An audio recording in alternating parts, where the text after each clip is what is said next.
Hello, my name is Giorgio. I'm a graduate in art history. We're now standing in front of San Lorenzo Cathedral, the historical heart of Genoa, and we're going to visit one of the most magnificent noble palazzi of the second half of the 16th century, which is located in a small square commonly known as Piazza Invrea. But its more famous, antique, and still current name is Piazza Squarciafico, which derives from the incredible building that this precious square houses, and which for the first time opens its doors. It is Palazzo Squarciafico.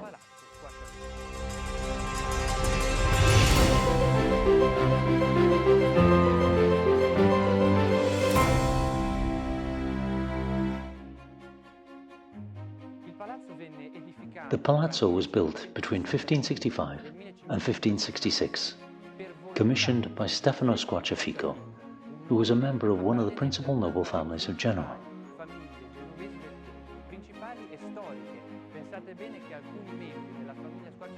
The Squarciafico family had been, since the mid-14th century, engaged in the grain trade with Spain.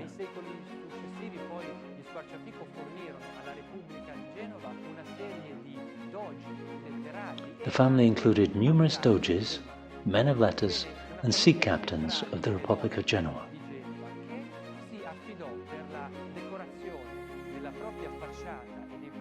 The decoration, both internal and external, are the work of Ottavio Semino, one of Genoa's leading artistic figures of the second half of the 16th century.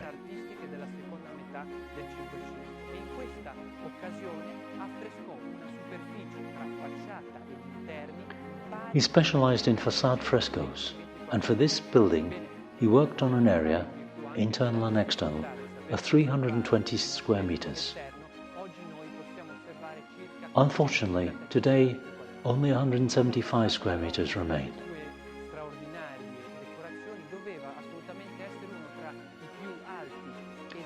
Nevertheless, this facade must be considered one of the finest expressions of frescoed facades of the entire city.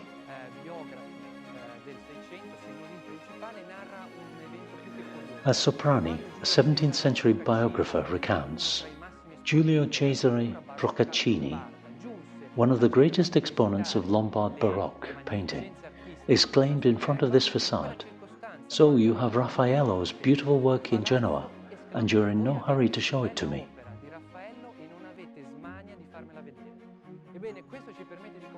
This was the reaction that Semino's facade generated on spectators. It is no coincidence that in 1571, the Genoese nobleman Pietro Vivaldi commissioned from Calvi's workshop a fresco facade for his palace on the model of Squarciafico's. And again, that Francisco Pagano, a Spanish nobleman, requested similar decorative elements for his residence in Spain.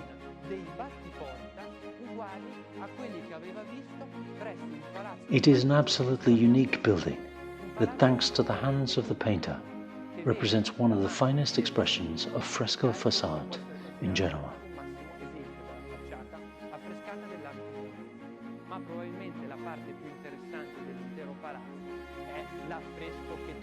The most interesting part of the whole palazzo is the fresco that dominates the upper part of the facade, which, in the part below the roof, tells the episode of the rape of the Sabine women, the forced union between the Romans and Sabines that started the incredible expansion of Rome.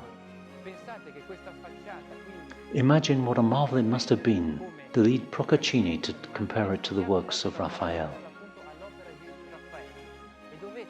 The entire fresco was, in all likelihood, completed before 1567, the year in which Ottavio Semino was probably forced to leave the city after killing a boy in Savona.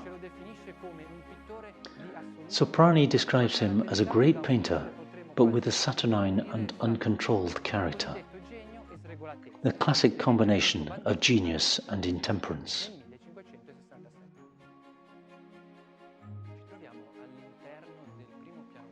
But the wonders of the palazzo are not limited to its exterior.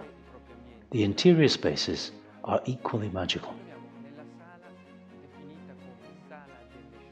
This is the first noble floor of Palazzo Squarciafico, called the Room of the Hero's Virtuous Choices,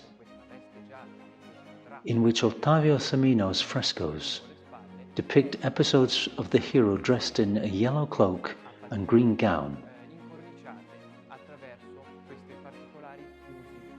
protagonist of the pavilion vaults and framed by stucco.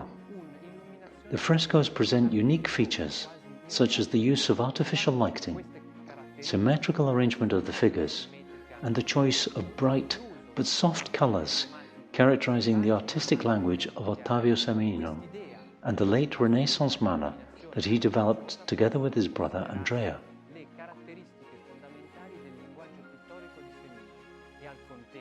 It can thus be said that these wonderful pieces of art ushered Ottavio Semino into history as one of the most important painters of the 16th century.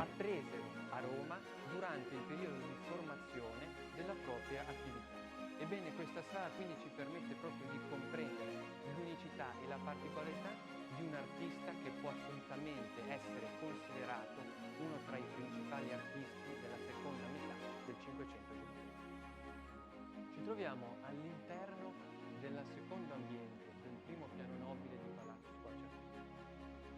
This is the second room of the noble floor, called the Room of the Latin Stories. But the iconography is uncertain.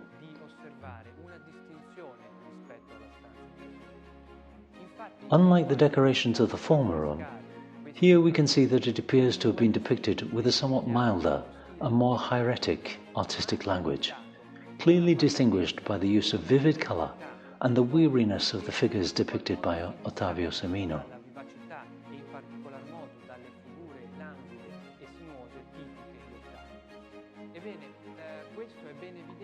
This is particularly evident in the central panel, where a hero is painted in front of the king, and where the crowd of people around him is rendered with a calm and static posture that is unique and very different from the dynamism found in the previous room.